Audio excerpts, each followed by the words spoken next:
Welcome to our channel. Today we how to secure your finances with Charles Schwab. Quick tutorial step by step clearly. Start by visiting the Charles Schwab website. Click on the Open an Account button prominently displayed on the home page. Select the type of account you wish to open, such as an individual brokerage account or retirement account. Fill out the online application form with your personal information.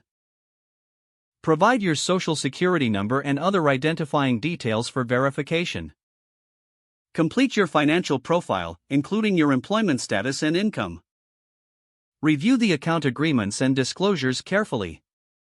Agree to the terms and conditions to proceed with your application.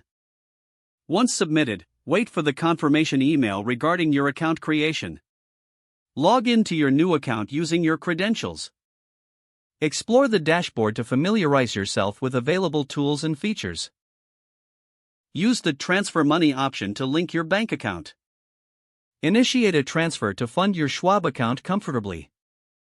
Consider setting up direct deposits or automatic transfers for convenience. Utilize Schwab's budgeting tools to track your spending and savings. Check out investment options available through the platform. Diversify your portfolio by exploring mutual funds and ETFs offered by Schwab. Set financial goals using Schwab's planning tools to help you stay on track. Stay informed with Schwab's research and market analysis tools.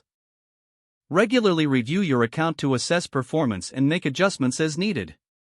Take advantage of customer service if you have questions or need assistance. If the page does not load, refresh the browser or try again in a private or incognito window. Make sure you are using the correct email address, then retype it carefully to avoid small typos. If your password is not accepted, use the reset option and create a new strong password you can remember. Check your spam folder for verification or security emails, then complete any requested confirmation steps. Enable two-factor authentication if available to improve account security and reduce unauthorized access risk. After signing in, review your profile details so your contact information and settings are accurate and current. If you see an error message, note it down and try again after restarting your device and internet connection. Don't forget to like this video and subscribe to our channel for more step-by-step tech guides.